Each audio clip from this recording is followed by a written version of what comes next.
ngasisu pudona lakchari inspector tayai hombutara kani thuisuba tangka asumna ahanba football gi match aduda Sanjay na hat-trick phangduna mai paki masigi matungdagi Sanjay adugi matik miyamna sonakiram kanana su thajaba lekhidi mokhang sokpudagi naduna leroba Sanjay na asumna football masana sida goal ohum chanduna mai pakpa porakibadugi dama miyamna sonaki mathangi numita nungtigi phongmo pawche sing tongan tongan channel singda mahaki wafunggi dama naina kiram ima Sanjay kari haige ima hasida leye ima ai mai pak le ima ai gi manglam mo phongno bori ima su tare ichana sanabado ima di chattoni yeng mo ngam hogre atubu lekai gi sida leri ba mi sing na ne nakhoi gi Sanjay na goal ohum chale aduka kayam phajana sanai haidana ne ima hada tammi lekai gi sida leri ba mi amna icha gi maram na ngang na ba aduga ne ai thokpa yadri thongal thokpada nasanu pa Sanjay labra Sanjay karam gada lakani hangbada lekai sida khumbam khangdadana lerini ima masi punumaksi inspector tayai amadi mahaki timno honabadagi ai mai pa pungam lakhibani ma chume Sanjay masi punumak nangna thamoi singna nangni hingliba punchi sida masi punumak nangi hona zaman ngaktani adubu Sanjay inspector tayai khoi mahaki kangbuna mateng panglabasu nangi damok mateng pangbibadi unthokna yamkre nangni yauriba tim adunasu nangi damakta asangwa sel puthokduna nangi damakta honabibado imana makhoibasu yamna thagali isorgi mafamdane leitaba lairaba khoigi damakta ohabu biba makhoibasu patham punumakta chanbibo sanuko ima yamna nogai ngasigi numida sida aigi pabung amadi aigi naunu padu leiramadi yamna nungai gidabani ma tupima aina ngasi mai pakpa sidadi makhoidi yauba phangdre koima Sanjay mapok thiba haibadu aikhoigi laibakta sumna tamnamnabani aikhoina kanada waroruni hauji makha tarakpada nangi sanagadaba kaya marum walidana madudasune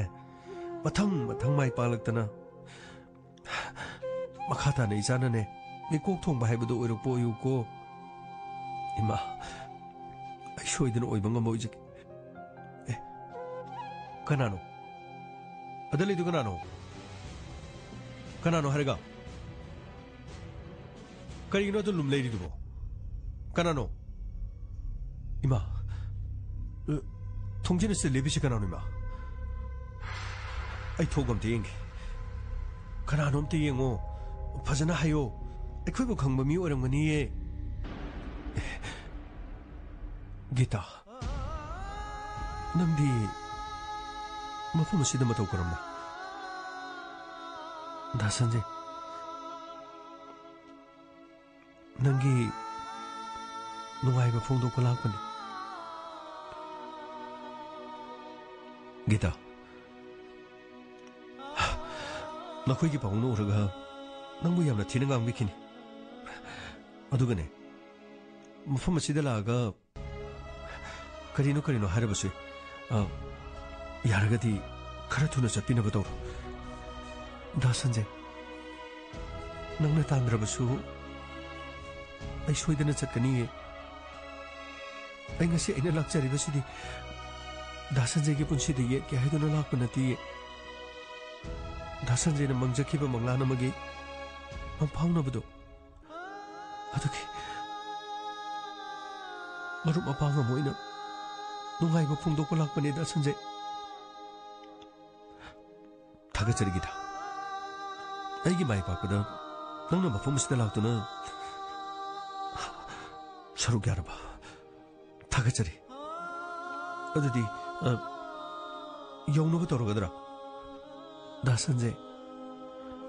ꯅꯪꯅ ꯇꯥꯟꯗ꯭ꯔꯕꯁꯨ ꯑꯩ ꯆꯠꯀꯅꯤꯌꯦ ꯀꯔꯤꯃꯇ ꯋꯥꯔꯨꯅꯨ ꯃꯇꯨꯡ ꯇꯥꯔꯛꯄ ꯃꯦꯠꯁꯤꯡ ꯑꯗꯨꯁꯨ ꯃꯥꯏ ꯄꯥꯛꯄ ꯑꯣꯏꯌꯨꯀꯣ ꯗꯥ ꯁꯟꯖय ꯑꯩ ꯁꯣꯏꯗꯅ ꯃꯥꯏ ꯄꯥꯛꯅꯕ ꯍꯣꯠꯅꯒꯅꯤ ꯃꯥꯏꯊꯤꯔꯕꯁꯨ ꯀꯔꯤꯁꯨ ꯀꯥꯏꯕ ꯂꯩꯇꯦ ꯑꯩꯒꯤ ꯑꯄꯥꯝꯕꯗꯤ ꯑꯁꯪꯕ ꯂꯝꯄꯥꯛ ꯑꯗꯨꯗ ꯑꯩꯅ ꯕꯣꯜ ꯆꯦꯟꯗꯨꯅ ꯁꯤꯁꯤꯃꯤꯠ ꯀꯥꯎꯕꯗꯨꯅꯤ ꯑꯩ ꯉꯁꯤꯗꯤ ꯀꯥꯎꯕ ꯐꯪꯉꯤ ꯑꯗꯨꯕꯨ ꯑꯩꯒꯤ ꯏꯔꯥꯏꯕꯛꯁꯤꯗ ꯇꯝꯃꯝꯗ꯭ꯔꯕꯁꯨꯅꯦ ꯑꯩꯕꯨ ꯅꯨꯡꯁꯤꯕꯤꯕ ꯀꯌꯥꯅ ꯉꯁꯤꯗꯤ ꯑꯩꯕꯨ ꯃꯇꯦꯡ ꯄꯥꯡꯕꯤꯕꯗꯒꯤ ꯑꯩ ꯁꯥꯟꯅꯕ ꯐꯪꯉꯤ ꯋꯥꯔꯧꯕꯤꯕ ꯌꯥꯗꯦ ꯃꯐꯝ ꯑꯁꯤꯗꯒꯤ ꯈꯖꯤꯛꯇꯪ ꯊꯨꯅ ꯆꯠꯅꯕ ꯍꯣꯠꯅꯕꯤꯌꯨ ꯅꯠꯇ꯭ꯔꯕꯗꯤ ꯑꯩꯉꯣꯟꯗ ꯑꯃꯨꯛ ꯑꯋꯥꯕ ꯇꯥꯔꯛꯄ ꯌꯥꯏ ꯀꯩꯅꯣ ꯍꯥꯏꯁꯤꯕ ꯗꯥ ꯁꯟꯖय ꯑꯩꯅ ꯃꯐꯝꯁꯤꯗ ꯂꯥꯛꯄꯗ ꯗꯥ ꯁꯟꯖꯌꯅ ꯑꯋꯥꯕ ꯇꯥꯒꯗꯣꯏꯁꯤꯕꯨ ꯀꯔꯤ ꯃꯔꯝꯒꯤꯗꯃꯛꯇꯅꯣ ꯒꯤꯇꯥ ꯑꯩ ꯋꯥꯐꯝ ꯑꯗꯨ ꯃꯈꯥ ꯇꯥꯅ ꯅꯉꯣꯟꯗ ꯍꯥꯏꯕ ꯄꯥꯝꯗꯦ ꯌꯥꯔꯒꯗꯤ ꯈꯔ ꯊꯨꯅ ꯆꯠꯅꯕ ꯇꯧꯔꯣ ꯃꯗꯨꯒꯤ ꯃꯔꯝꯗꯣ ꯑꯩ ꯍꯥꯏꯕ ꯄꯥꯝꯗꯦ ꯑꯩ ꯀꯅꯥꯒꯤ ꯃꯐꯝꯗꯁꯨ ꯑꯌꯦꯠꯄ ꯑꯄꯟꯕ ꯑꯃꯠꯇ ꯄꯤꯕ ꯄꯥꯝꯗꯦ ꯗꯥ ꯁꯟꯖय ꯑꯩꯁꯨ ꯈꯪꯉꯤ ꯂꯩꯔꯕꯁꯨ ꯂꯩꯇ꯭ꯔꯕꯁꯨ ꯑꯋꯥ ꯑꯅꯥ ꯀꯌꯥꯗ ꯁꯔꯨꯛ ꯌꯥꯃꯤꯟꯅꯗꯨꯅ ꯍꯧꯃꯤꯟꯅꯔꯛꯈꯤꯕꯅꯤ ꯗꯥ ꯁꯟꯖꯌꯅ ꯈꯪꯍꯧꯗꯅ ꯗꯥ ꯁꯟꯖꯌꯒꯤ ꯄꯨꯟꯁꯤꯗꯒꯤ ꯑꯩꯕꯨ ꯇꯥꯟꯊꯣꯛꯄꯤꯔꯛꯄ ꯑꯩꯁꯨ ꯄꯨꯝꯅꯃꯛ ꯈꯪꯉꯤ ꯑꯩꯅ ꯗꯥ ꯁꯟꯖꯌꯒꯤ ꯄꯨꯟꯁꯤꯗ ꯂꯥꯛꯂꯕꯗꯤ ꯃꯗꯨꯅ ꯃꯔꯝ ꯑꯣꯏꯔꯒ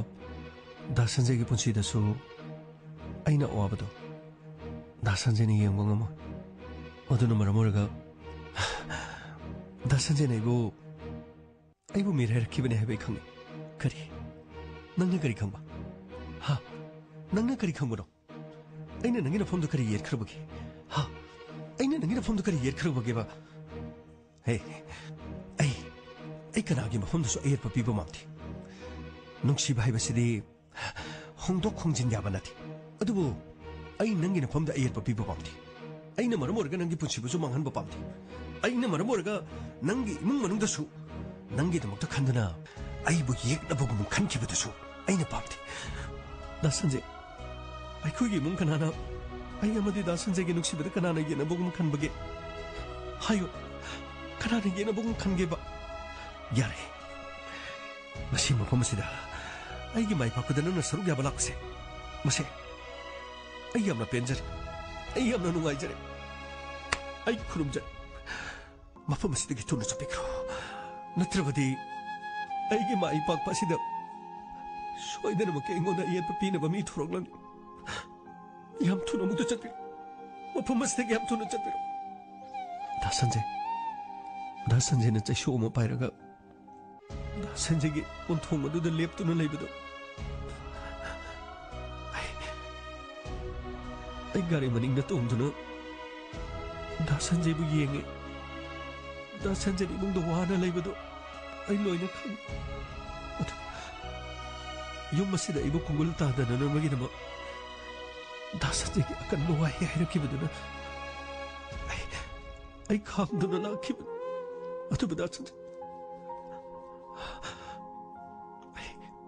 ꯗꯥ ꯁꯟꯖयꯅ ꯑꯩꯕꯨ ꯇꯥꯟꯊꯣꯔꯛꯈꯤꯕ ꯃꯤꯀꯨꯞ ꯑꯗꯨꯗꯒꯤ ꯑꯃꯨꯛ ꯍꯟꯅ ꯗꯥ ꯁꯟꯖयꯒꯤ ꯃꯅꯥꯛꯇ ꯆꯪꯉꯔꯣꯏ ꯍꯥꯏꯗꯨꯅ ꯉꯁꯤ ꯐꯥꯎꯕ ꯆꯪꯗꯅ ꯂꯥꯛꯄꯅꯤ ꯑꯗꯨꯕꯨ ꯗꯥ ꯁꯟꯖय ꯑꯩ ꯏꯁꯥꯒꯤ ꯑꯣꯏꯖꯕꯒꯤꯗꯃꯛ ꯑꯩꯒꯤ ꯑꯍꯦꯟꯕ ꯊꯤꯅꯅꯕꯒꯤꯗꯃꯛ ꯗꯥ ꯁꯟꯖयꯒꯤ ꯃꯅꯥꯛꯇ ꯉꯁꯤ ꯂꯥꯛꯈꯤꯕ ꯅꯠꯇꯤꯌꯦ ꯉꯁꯤ ꯑꯩꯅ ꯂꯥꯛꯆꯔꯤꯕꯁꯤꯗꯤ ꯐꯨꯠꯕꯣꯜꯕꯨ ꯅꯨꯡꯁꯤꯖꯕ ꯁꯥꯟꯅꯕꯕꯨ ꯄꯥꯝꯖꯕ ꯑꯗꯨꯒ ꯉꯔꯥꯡ ꯁꯥꯟꯅꯈꯤꯕ ꯃꯦꯠꯆ ꯃꯗꯨꯗ ꯈꯣꯏꯗꯥꯖꯕꯗꯒꯤ ꯗꯥ ꯁꯟꯖयꯒꯤ ꯐꯦꯟ ꯑꯃ ꯑꯣꯏꯅ ꯃꯐꯝ ꯑꯁꯤꯗ ꯂꯥꯛꯆꯈꯤꯕꯅꯤ ꯏꯁꯥꯒꯤ ꯑꯣꯏꯖꯕ ꯊꯤꯅꯅꯕꯒꯤꯗꯃꯛ ꯃꯐꯝ ꯑꯁꯤꯗ ꯑꯩ ꯂꯥꯛꯆꯈꯤꯕ ꯅꯠꯇꯦ ꯑꯩ ꯆꯠꯀꯅꯤ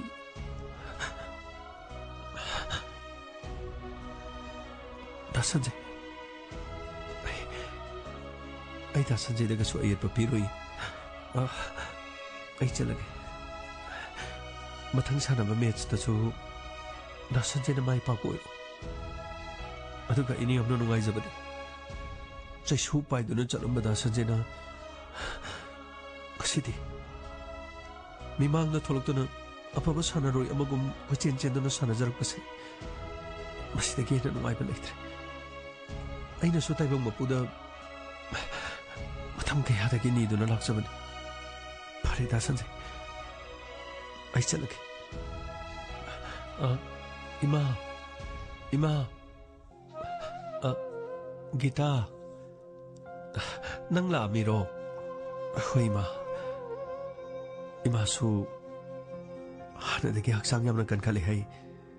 ꯌꯥꯝ ꯅꯨꯡꯉꯥꯏ 이마 ꯗꯥ ꯁꯟꯖꯦꯅ ꯉꯔꯥꯡ ꯕꯣꯜ ꯁꯥꯟꯅꯕꯗꯣ ꯑꯩꯁꯨ ꯌꯦꯡꯉꯤ 이마 ꯗꯥ ꯁꯟꯖꯦꯅ ꯒꯣꯜ ꯆꯟꯕꯗ ꯈꯨꯕꯥꯛ ꯈꯨꯈꯨꯗꯨꯅ 스타디움 ꯑꯗꯨꯗ ꯕꯣꯜ ꯑꯗꯣ ꯑꯩꯁꯨ ꯌꯦꯡꯉꯤ 이마 ꯑꯗꯨꯗꯤ ꯑꯩ ꯑꯃꯨꯛ ꯆꯠꯂꯨꯈꯤꯒꯦ 이마 이베마 ꯆꯠꯂꯣ ꯃꯐꯝ ꯑꯁꯤꯗꯅꯦ ꯅꯪ ꯂꯥꯛꯑꯝꯃꯦ ꯒꯥꯏꯅ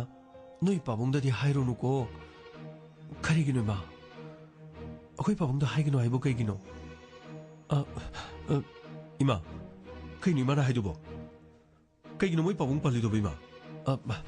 이베마 하이데 ꯅꯪ ꯐꯖꯅ ꯌꯧꯔꯣꯀꯣ ꯅꯠꯇꯦ ꯏꯃꯥ ꯑꯩꯈꯣꯏ ꯄꯥꯕꯨꯡꯗ ꯍꯥꯏꯒꯅꯣ ꯍꯥꯏꯕꯨ ꯀꯔꯤ ꯃꯇꯥꯡꯒꯤꯅꯣ ꯀꯔꯤꯁꯨ ꯇꯧꯗꯤꯌꯦ ꯏꯃꯥꯒꯤ ꯆꯤꯟꯗꯒꯤ ꯁꯨꯝ ꯁꯣꯏꯈꯤꯕꯅꯤꯗ ꯗꯥ ꯁꯟꯖꯦ ꯑꯩꯈꯣꯏ ꯄꯥꯕꯨꯡꯗ ꯍꯥꯏꯒꯅꯣ ꯍꯥꯏꯁꯤꯕꯨ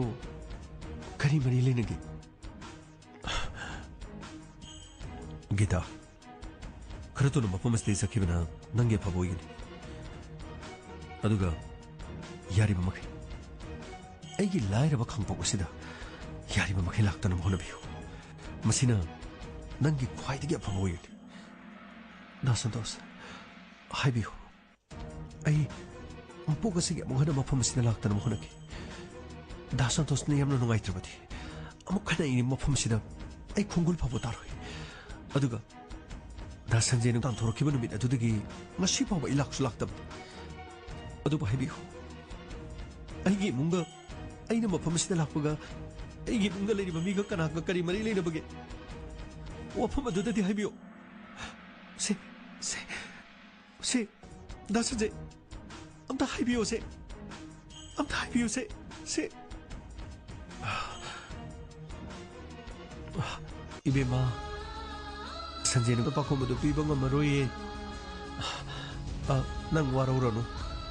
난 머펌 마시다 짱가빠 난 머펌 마시다 락바세 난기 빠봉네 얌나 와라우바 ngasiꯗꯒꯤ ꯀꯨꯏꯔꯕꯒꯤ ꯃꯇꯝ ꯑꯃꯗꯅꯦ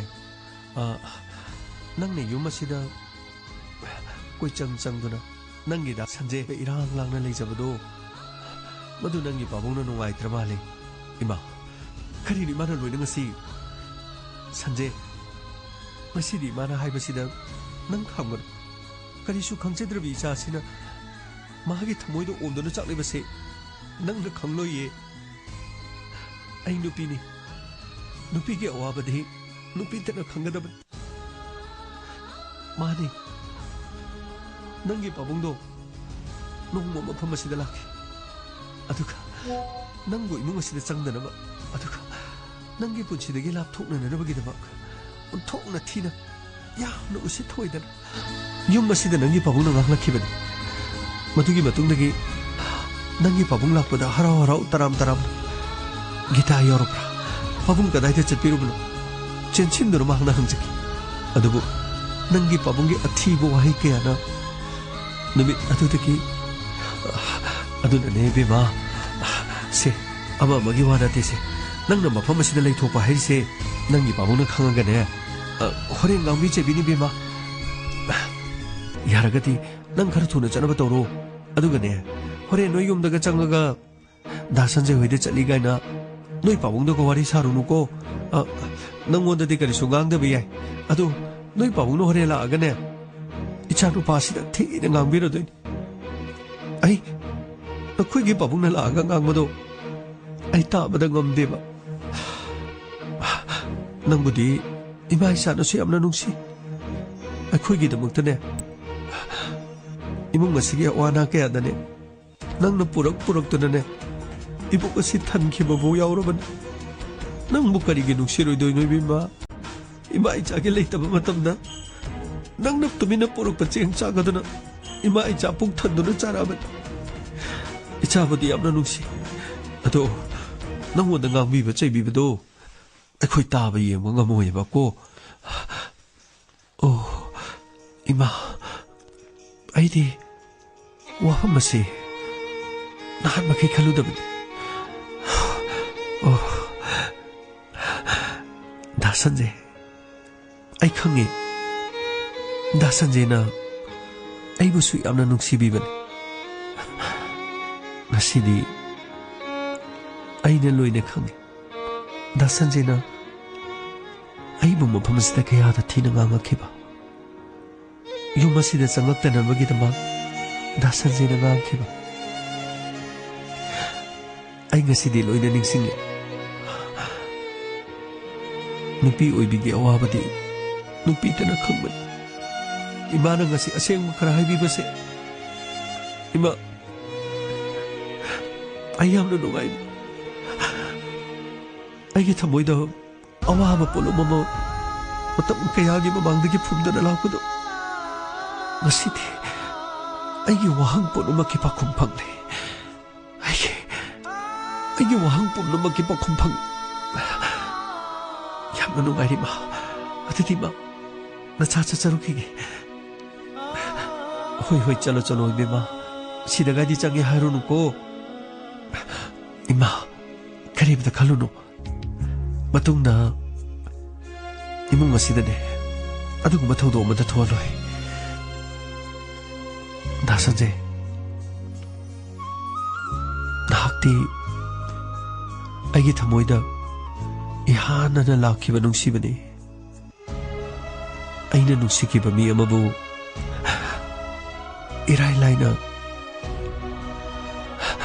irai laina kari sumangoi da sanjay yum asidagi aibu tanthorokraba matungna ai yumda khoi pabungna aigi damukta luhongnaba matik chaba nupa kaya mathang thachilake adubu da sanjay aina da sanjay da singnaramlabadi mikup amada ina papungna silaliba nupasing aduda yadana aina luhongkhibasu adubu da sanjay aina khanki da sanjay na kaidowaida aibu minamlo aduga aigi nungsibasu minamba nate da sanjay gi nungsibasu minamba nate madumangna da sanjay na karigidamukta aibu mirairakpano madugi maram adu khangnanamagidamag aina matam kayadagi khangdana lakpani ngasidi wahangsing adugi pakhum phangni ai ngasidagidi kaplaroi asengmani da sanjay ai ngasidagidi aigi miludagi pirang amata sinthararoi maramdi aigi nungsiba lengdabani da sanjay gi nungsibasu lengdabani yamna nugai ai chalukhige da sanjay aduga da sanjay ai da sanjay gi ngarang gi match ado ai fajani yeng football sanaba loraba matungna lampak adugi meyhaida da sanjay ne leplaga sanamung aduda tiliba miyam sing aduda mai lei duna da sanjay na kanagumi amabu nungsi na yengbagum tawki adugu da sanjay miyam adugi marakta gitana mai kumjinduna kokta tupi ama ublaga da sanjay gi match aina monna yengjaki aina thawai tana yengjaki ai chalage da sanjay ai chala Gita Satkrasunu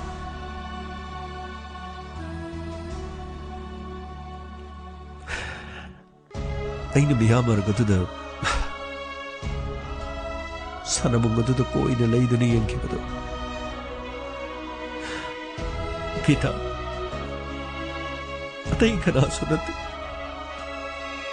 ꯑꯩꯅ ꯌꯦꯡꯈꯤꯕꯗꯣ ꯑꯩꯒꯤ ꯊꯋꯥꯏ ꯑꯣꯏꯖꯔꯕꯤ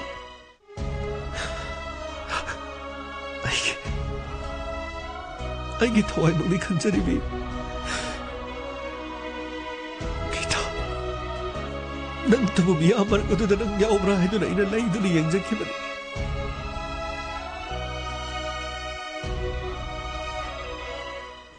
어이, 강모이. Sir, 시험도 써고. Sir, 그래 하게, sir. 아이고 하게. 아이네. 모스클라가 타제가 라가니. 아이 가리 수프로가 모코니 호스피탈 놈도 쩔루기. 타제기 몸이도 오퍼레이션도 왜 야니야로. 마두기 마당나 생모 강나 버저가 도르면. 아도 라젤라가 보도 해로. 파그니, sir. अदु sir अई करिनोम त हंजगेबा sir कइदोरे गमय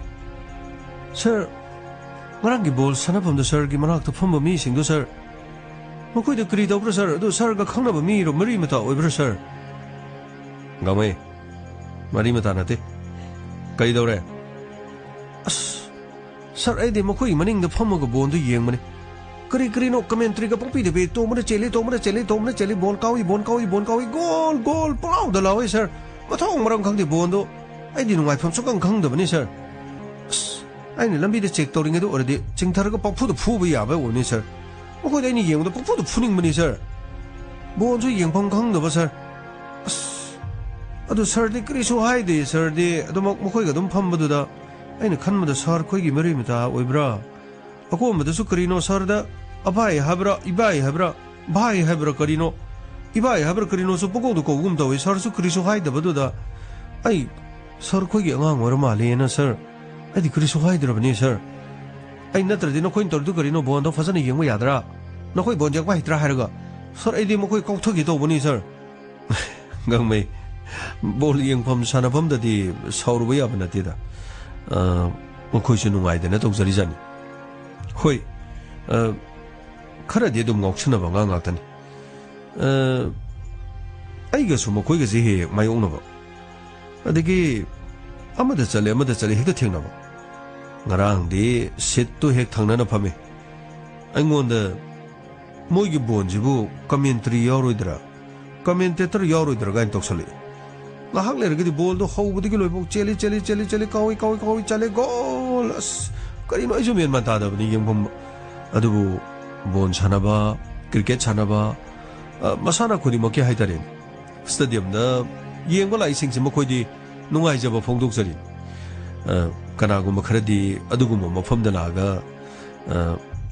नुंसि नुंगोनगी आहान बा प्रपोज तोबसु फोंदोक नरि पोनिदा करीनो हाइजबा सर माना करीनो पंगांग दंगांगी बोन कमेंट्री तोबदो सुसु sir I love you hai bo hai su yaw ini sir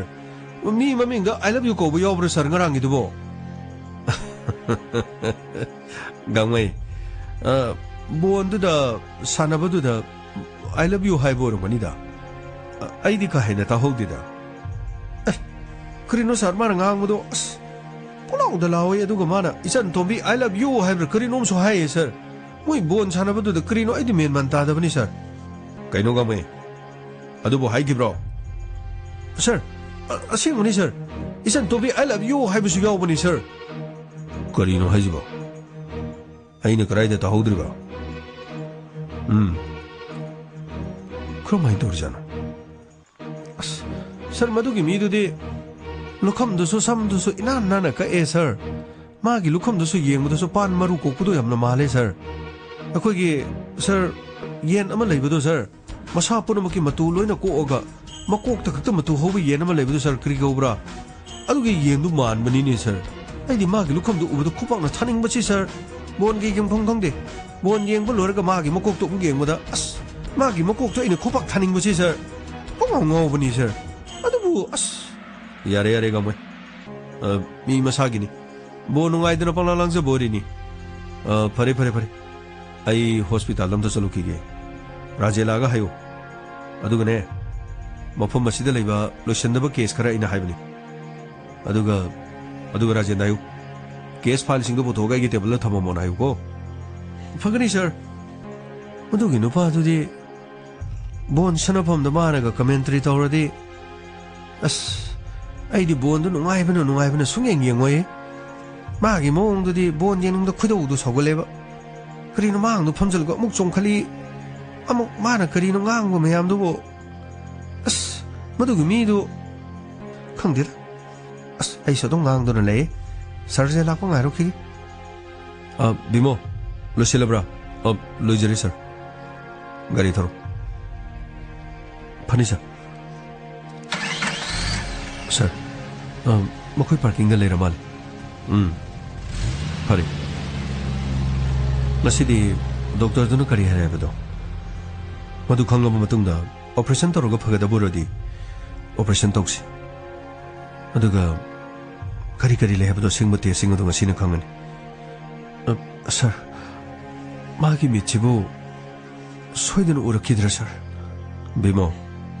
उरकपमदी उरक्तबा हाइबदुदी आइना हाइबंगा मदे नथि डॉक्टर ना हाइबदी माकी ममिची खरंग नलिंगे मतमदी यंगथोपिरमलबदी उबो फंगनी हाइबन अदुबो हौजी लोरिबो अफमसी माकी ममित अदुगा सोगलिबा ममितुगा सिंगलिदु मतम कुइना फाउनदबना मरमरगा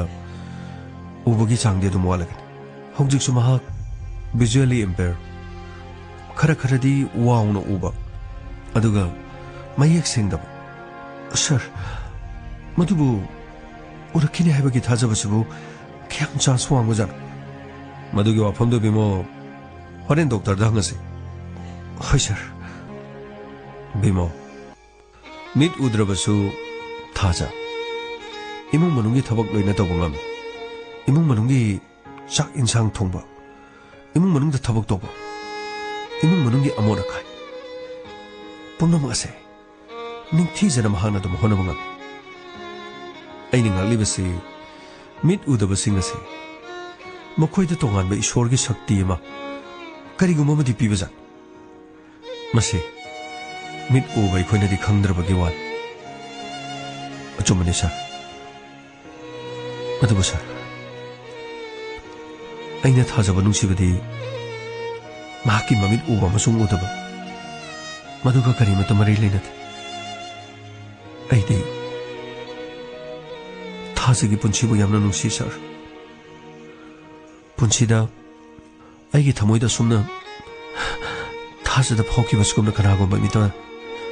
कनागुम्बि अमतगी मफमदा फाउखिबा लेति आइगी ओइजबगीदमक आई इसागी तुंगजबगीदमक सुनति सर करिगुम्बा थाजना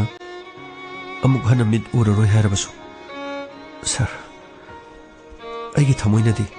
थाजगी मफमदगी नुंसिबसे कैदोंगैदो होंदोक्लरोय sir Demo, I am proud of you. I nangidamukta yamna chawthokse. Aduga aina nongonda insinbagi wasu nati. Nungsiba haibase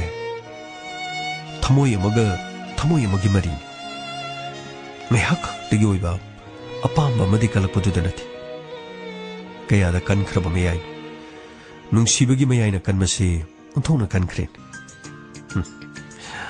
Yeng करिगुम नंगना थाजबु नुंसि हाइना फोंदोलगा अखोइना महाकु टेस्ट तौबसिदगी अमु हना महाक मिट उररोय हारबदी नंगना करिगुम वाफमसदगी लेथोक्तुना चटख्रबदी थाजना नुंगाइरे दोबदो अदुसो इखा असेंगमने सर अदुबो सर आइदि थाजना ममित उबा मसुंग उदबा अइंगोंददि करिमत खेनबा लेते सर अचुमने सर थाजगी ममित उररोय हारबसु आइगी फमदा थाजबु नुंसिबदि कैदोंगैदा माहालोय सर फरे बिमो मखोइसो सिदा लेरे गाड़ी दु खामो funny sir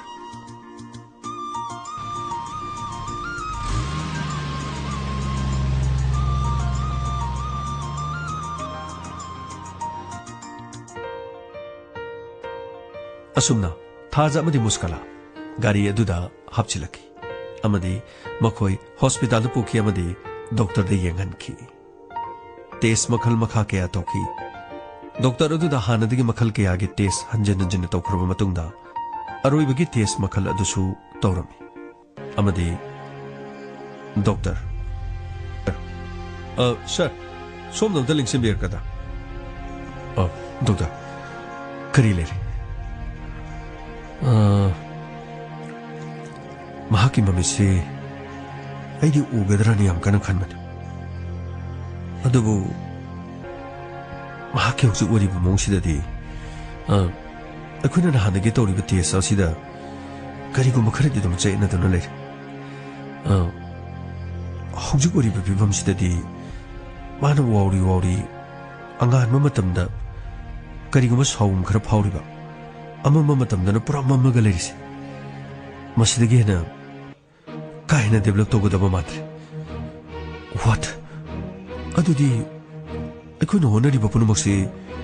mai pakla risira doctor inspector medical science tambangam nomo gi chawkhalak liba medical science na tawbungam daba thabakti amata legene heba thajati adubu mafam asida leriba koigi facilities sigadi mahaki se thoina kanagadaba mati sel tingaga togadaba mal adugi mathakta makoina khara leijadabaga aremada sel adu manghaluraga mechu uba phangloido surupudi operation asi tawbada mai pakane hena thajadraba doctor paisa ki dikarim da khanbiru achangba paisa singado akhoi loina putok saki phabu phagani harabadi agak saki punchibu kanbiyo nati inspector paisa ka ki wanati akhoi gi di mai pakodi masi akhoi da di challenge amani akhoi da singnabani aduna ngasing am hudrabasu medical science na chokolabugi matungna kari lakati ge habadi akhoi na haibanga madinati I am very sorry hawjigi uri ba pibam sidadi ma amuka na urakani haba thajatre doctor aino wafam semuk thajigi mafam da karam haina phungdokani bemona mu kari haina phawkini muskala na kari mu khankini lukreda masigi matung ni inspector te ai doctor ge kaadu digi tholaki sir doctor na kari haraki report singdi side amale muskala manipur da leri bojik ki facility asida mahaki layeng basi khajiktam lugador adubu kanana khangani mafam asida leitriba khujukhlai singado mapana di leirabanina mafam asida yoropado matam khara changani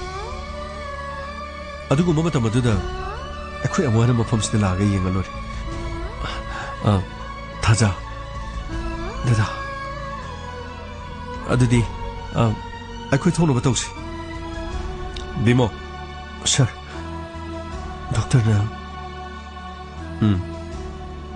doctor na hawjumaki di khara lurni hai adubu tangai phatrabadi mapanda purga mahaku yeng tholbadi adubu mathusu magic haibadi phabusu hai phathabusu bemo karimata ningaragano masini punchi hai basi hoi sir thaja hoi dada adudi akhoi yum chana batawsi adugane mafam asida medyang magi khujukalai makhala mawal khara leragadi porkani hai kanana khangani nomo magi chokhalali ba science ki juga sida nomo di soidana mafam asida so adu ma khujukalai tu yoroi adudi akhoi chana batawsira dada aidina hana yenglagum se haijabadani mase aigi mapoki aigi iraibaki dada aduga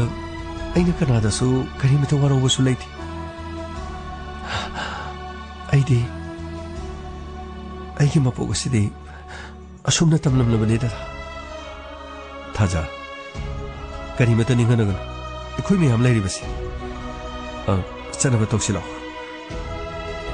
ꯍꯣꯏ ꯗꯦꯗꯥ ꯑꯁꯨꯝꯅ hospital ꯑꯗꯨꯗꯒꯤ ꯃꯈꯣꯏ ꯊꯣꯔꯛꯈꯤ ꯃꯇꯝ ꯑꯗꯨꯗ ꯕꯤꯃꯣ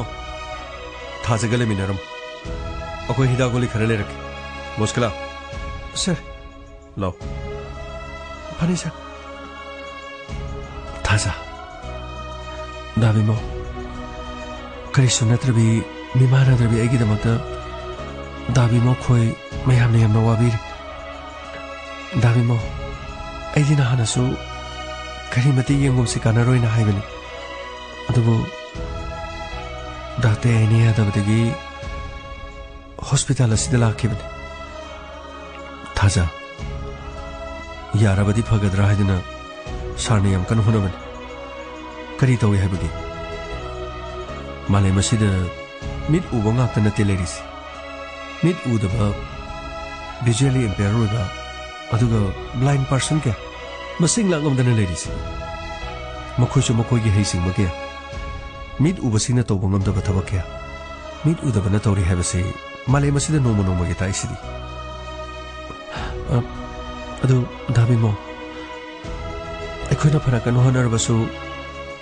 ꯑꯩꯈꯣꯏꯕꯨꯗꯤ ꯃꯤꯠ ꯎꯕꯁꯤꯡꯅ ꯀꯔꯤꯃꯠꯇ ꯁꯤꯡꯊꯥꯕꯤꯗꯦꯀꯣ ꯊꯥꯖ ꯃꯤꯠ ꯎꯕ ꯀꯌꯥꯅ ꯁꯤꯡꯊꯥꯗ꯭ꯔꯕꯁꯨ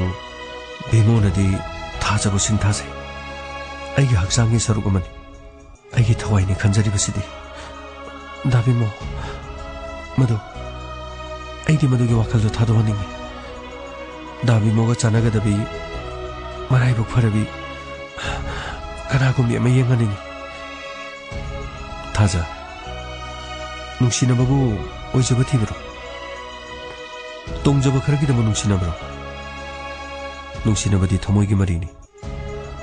ꯐꯖꯕ ꯊꯤꯕ ꯀꯔꯤꯁꯨ ꯂꯩꯇꯦ ꯊꯃꯣꯏ ꯁꯦꯡꯕ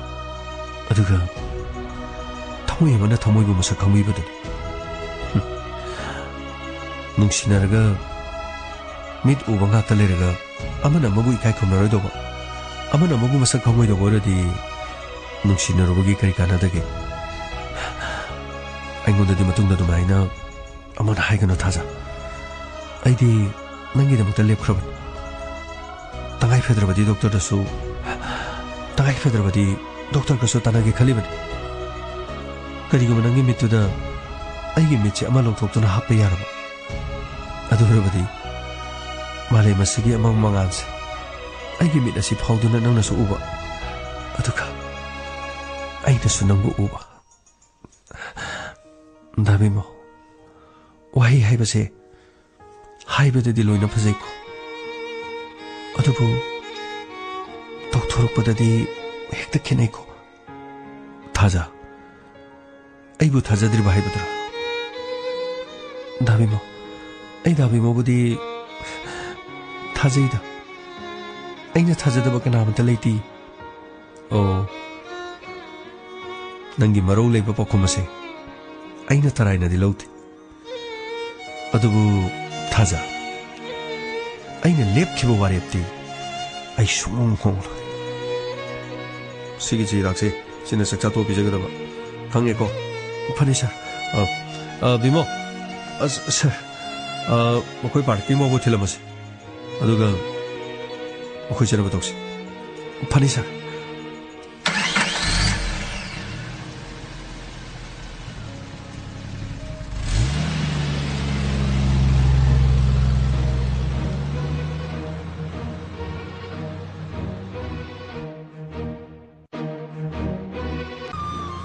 Yamo!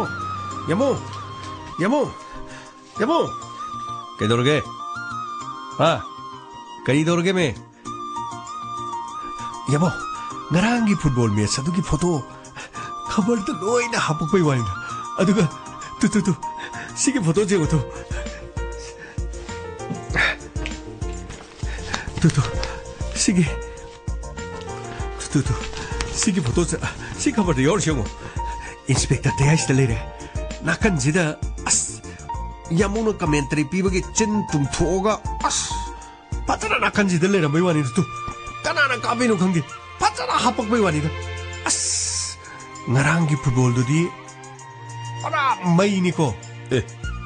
시디 아쿠이 바이가 아이가니네 까야다 파자 그럼 노네세 시계 포토 카피 करी खबर नो छे करी खबर नो मसी खबर की फोटो काफी मसी कनानो छे मसी कनानो फोटो काफ मी दे था देने को खलगा मना am ta pigene ओय कनानो से योंग हम लेसिना नाका से योंग को लेसे कनानो कइनो हाजबो यबो ngaraंगे बोंजिबो योंग सु येंग बरो तइसिबो ए थोने योंग मान गरेने पिट्रो पियागा तौरिसे ए माइ mana apik pasiga pura yong ni ne kaino haji bujamo ngarang gi bondu do de yong yeng budi udeda na tir hai sida koi bai phame sida ai phame nakkan jida sida ai gi nakkan je phame yong am phame jibo chibo hai nang di krai sa khrage ne yamo rabirani yamo asi yamo nge na kon da phame je yong na tida ha 용 나티야 시보 커버기 묵치 크라 하잘라 말린 용 말이다 야모 파라조 버트라조 야몽기 파우 뿌리바 꼬짜짜리바 꼬cencel리바 아도보 보라 비라니 야몽 아이니네세 하 시보 아이매매마 nangdi photo do pura yong malin he as unthok pani he hayeng nang lo honga di photo ka kapunu ko photo de yong ngak ta le ram dara as yamo tho no bit chi thu de khre da hey saunu ni nang bo na sa na mi ga do khra pi e ku chu du mo san mo re nung sa sa ba gi lang khat li ba si ga as na na si ju nang di pitro pi theka tra pi som ji theka pe si da di sibu kana ni yong man di hai do ni no 용니 시대 에라야 뭐 보통 뭐나오데 타복 잡미네 제가 하비라 그노다 노이기나 보니마니 타자니 타릭 타니 마하이바 아코이 비핵 우라가나 용 말리가 두 말리가 이헤이헤이가 사우누 시 역청 좀 보이드래더나 역청이 답은 종무도 되디네 낭기당다 답은 종무도 시에나봐 하피에 남 레비니 레이롱 샷바 하피에 남 레비니 거 이노 하지고 야모 타번 종무 저부도 까나나 하피엔 첼라가 타번 종무가 있지보 해 아팡바오 미미기 짜나바 해버시 이쇼나 시에미미네 세 에이 하게 하피엔 레이롱 샷바도 뭐 셀라니 아두가 nangi furit ko khongaro ko pulaga se si mapan semaina yanglen dagi ne elastic mari ani palaga panba khongau chingkhana bado masana pharaga clip habado madu ma lebirani aduga ne jarma de yon ba angang no upa glass mo suk mo ba mapana ngorong obudo madu mo upiraga khadang duna samaina samaina napanapaga 타번 정보 부비게 아도라 디미낭 보라 마하블리데 난 토르고 말라동 야모 아생원에 보라 말라동네 그리 만드노 바야모 오 마하블리데 기난 토르고도 하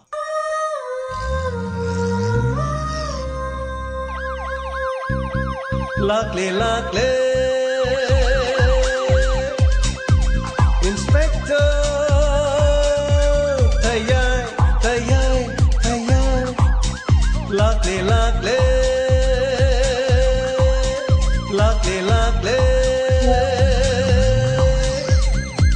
Inspector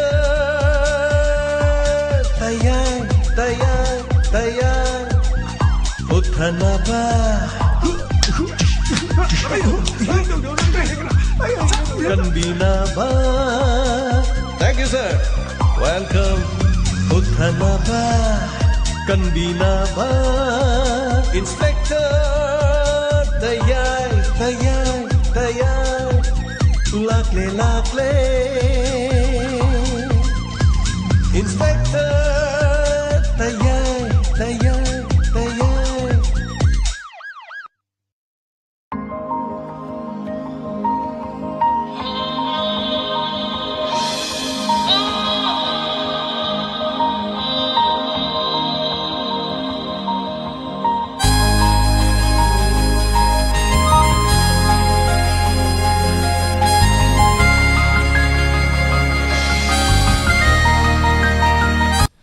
Hojik kudal tamjakre inspector te hanjin basaru humdragani thoisuba tangka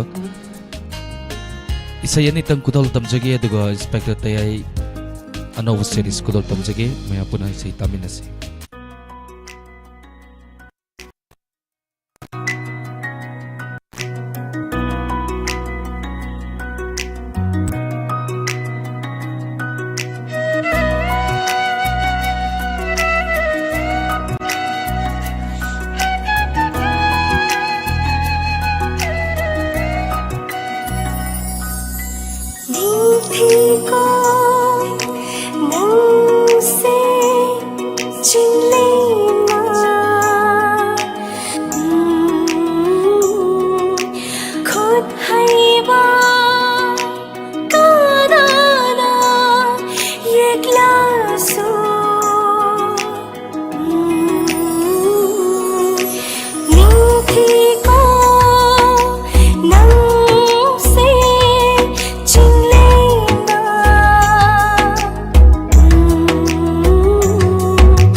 Musalman, kisil ni tayo ay nachit na.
misna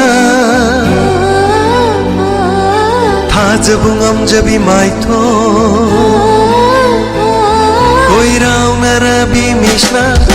Thajabungam jabi maitho Kayada ningthi jariba Kayada ningthi jariba Koi rao narabi misna Thajabungam jabi maitho Koi rao narabi misna Thajabungam jabi maitho Kayada ningthi jariba Kayada ningthi jariba Laklo ne nangmu aige inaksida Laklo ne nangmu aige inaksida Momo noklo Kayada ningthi jariba Kayada ningthi jariba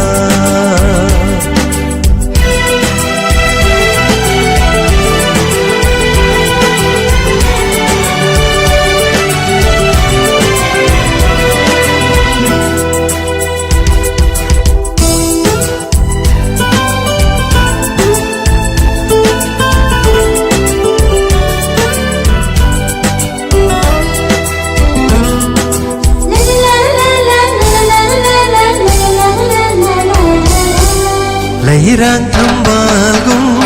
ningthi jabi maitho Angang ba lairangum tangang la chimba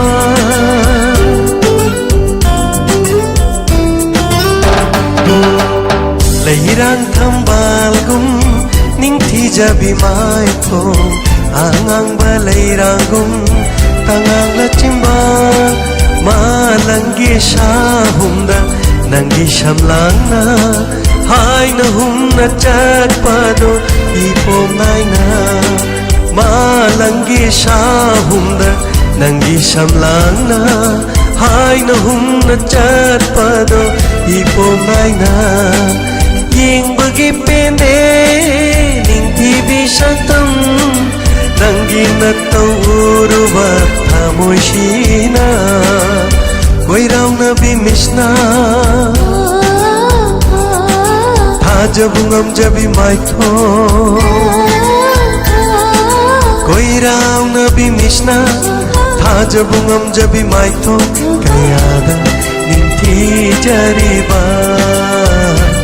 Kayada ningthi jariba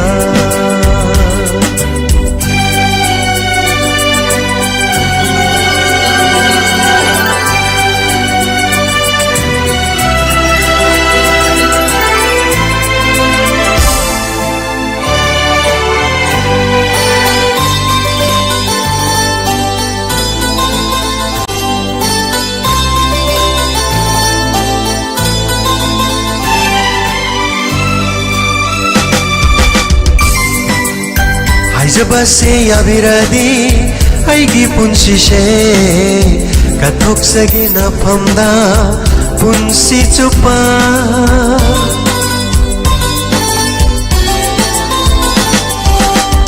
Jabase yabiradi aigi punsi she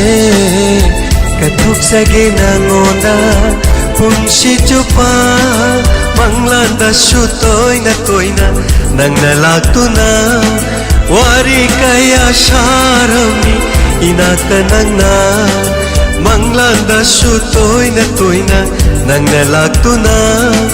Wari kaya sharami inatanang na Mapokudingi lecharage Nang su ay gidamata lepiyo ko Koy raw na bimishna Thajabungam jabi maitho Koi rao nabi mishna Thajabungam jabi maitho Kayada ningthi jariba Kayada ningthi jariba Ay gita nang se oy jage Ay gita nang se oy jage La la la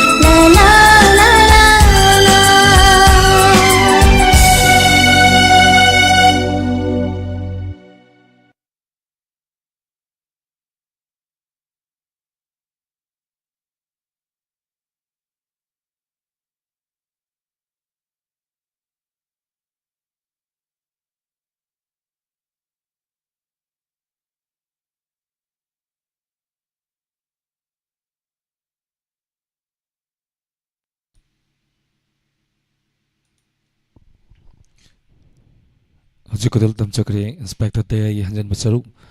72 suba part.